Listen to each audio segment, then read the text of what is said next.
apparently we've all got 10 minutes each this morning and then a bit of a discussion. So I'm not going to dwell too much on the headline economy numbers, although that is sort of one of my favourite areas.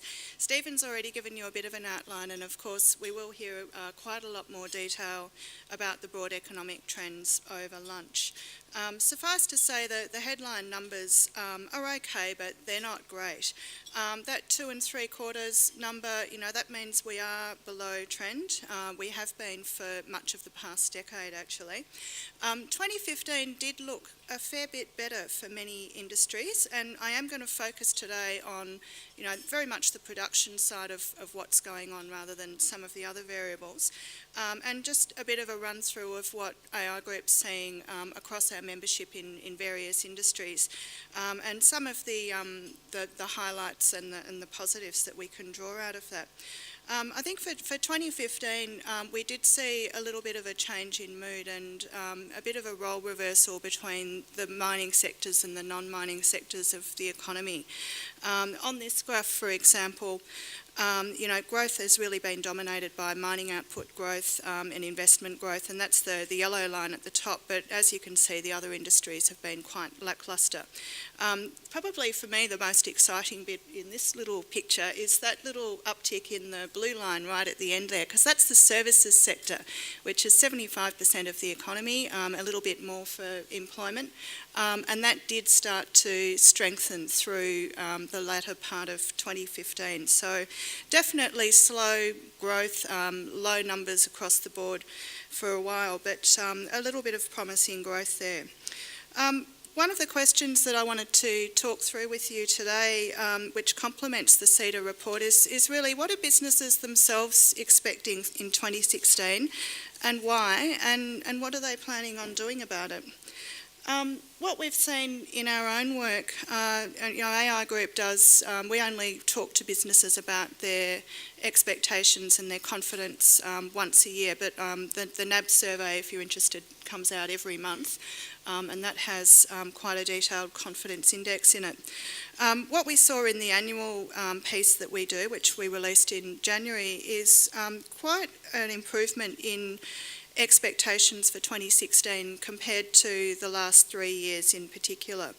2015 definitely challenging and a bit of a disappointment for many businesses compared to what they were expecting, but far better than 2013 and 14, where we did see the majority of industrials anyway saying that conditions were worse than they'd been planning on. For 2016 we're seeing around 40% of businesses overall telling us that they expect conditions to be better than 2015, and around 37% expect no change. So on balance, quite a bit better. Looking across the major industry segments, there's a bit, as I said, there's a bit of role reversal going on. So the industrials and particularly the services sectors are more likely to be looking up. And the miners and the building industry, particularly commercial and engineering construction, they know they're on the downslope from here in terms of investment and probably output growth. Mining, not surprisingly, is probably the least positive of the group. In terms of sales, profits and jobs, about half of them are expecting 2016 to be worse, so they are planning on further cuts from here. Now, nationally, mining output is worth close to around 10% of GDP, more for export earnings, of course, but it only employs 2% of the workforce. It is a very capital-intensive industry, and it's also geographically concentrated, so these trends are far more important for Queensland than some of the southern states. Engineering construction is the other area that stands out for pessimism in 2016, and that really relates to the mining cycle as well. So coming off those big projects and also some of the government-related infrastructure work that is or isn't going ahead in other states.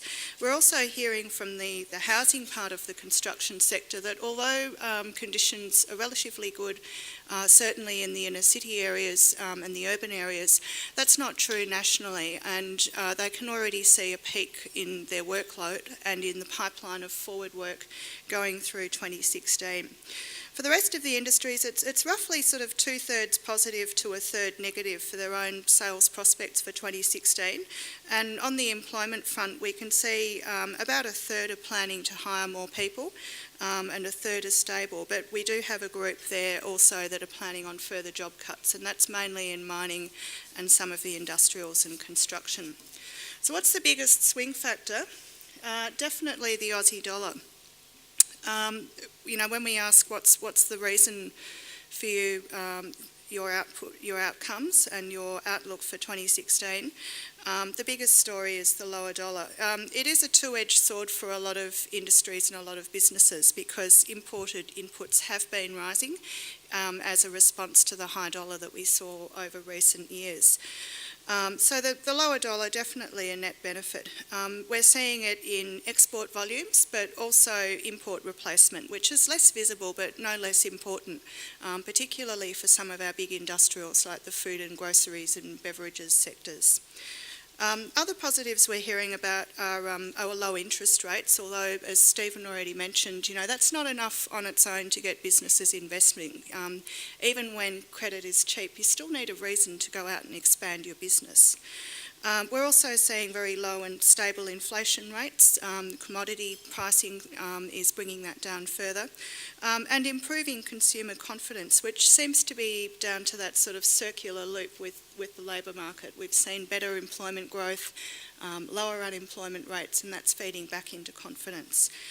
Possibly also related to the political leadership cycle, but I'd agree that that's already waning when you look at the confidence indicators more recently. How are we going? All right. The next question I wanted to bring up is this whole issue of industry rebalancing. It gets brought up quite a lot, that the Australian economy needs to rebalance and we need to find a broader range of growth drivers. What does that actually look like in practice? What it really refers to is the range of industries that are pushing growth through our economy. Over the last few years, it's really been mining output, but also the finance and insurance sector. It often surprises people to know that finance and insurance is our second largest industry in terms of output, almost the same size as mining, and it's been growing strongly. That reflects the size of superannuation, but also the strength of our big banks. The other big ones are construction and health services, and the drivers there are demographic related, as well as income and cycles. When we look at what's driving employment growth, healthcare and construction are the big ones there. Healthcare in particular is a bit of a sleepy giant that gets overlooked, but it employs 1.5 million Australians, 13% of the workforce, so it is huge.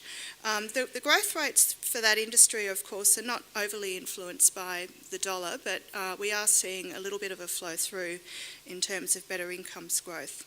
The other one that's been driving employment growth is education, and particularly education services, tertiary services. That's been growing rapidly, and we've seen international student numbers rise, and we do think there's plenty of room to grow there. The lower dollar hasn't yet been all that visible for professional services and business services, which I think is further down on that list. I think what's happening there is, even though they've got the boost from the dollar, it's being outweighed a little bit by slower demand from Asian markets for their exports and slower investment activity in Australia, so less going on in the turnover and acquisitions, that kind of thing. Manufacturing, I'll just touch on briefly. It's true that manufacturing is smaller than it once was. It's down to around 7% of GDP and about the same for employment, so literally half the share of the economy that it was a decade ago. But it is rebounding in some areas. So we are seeing growth and restructuring within manufacturing. I think someone's already touched on advanced manufacturing. We're also seeing solid growth in food, beverages, groceries, all of those consumable items that Australia does quite well. They account for nearly a quarter of our manufactured output at the moment, and they're growing quite strongly.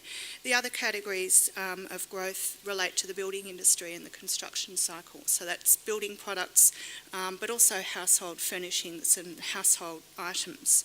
That's counted, of course, by the segment. Excuse me.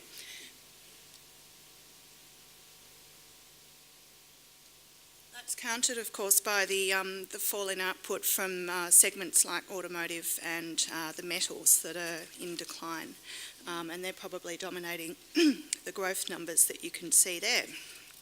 Excuse me, frog in my throat. So, what are some of the risks and concerns that businesses tell us about? Well, over the last few years, the number one concern is always customer demand, and I think that reflects the slow growth environment that we're seeing. In order to achieve growth, it's quite difficult to find greenfields customers out there, so there's a fair bit of competition and poaching going on. Expanding your market often does mean poaching onto a competitor's market, which is normal. So that's still the number one concern. The other area in there's quite a strong cluster around industrial relations and labour costs. So labour costs, wages are still a top concern for 17% of businesses asked.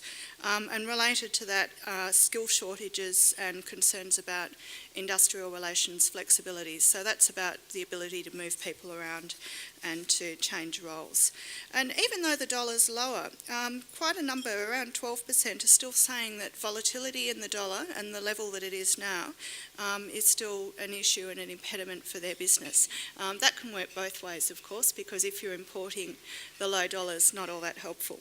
And 14% are quite concerned about international competition and particularly online competition. So when we get to the political story, over the last couple of years, AI groups tried to put together, a fairly small and contained list of policy priorities. I think we whittled it down to about 5 last year, but that's really blown out. When we asked people, what's your priorities for government going into this election year, the number's actually grown to, 11 key issues, which is probably too many to digest, but I think it reflects the level of debate that we've had, but very little action on most of these issues. So, we've seen reviews, we've seen debate, but not much action. So the list has grown and it's still outstanding. Thank you.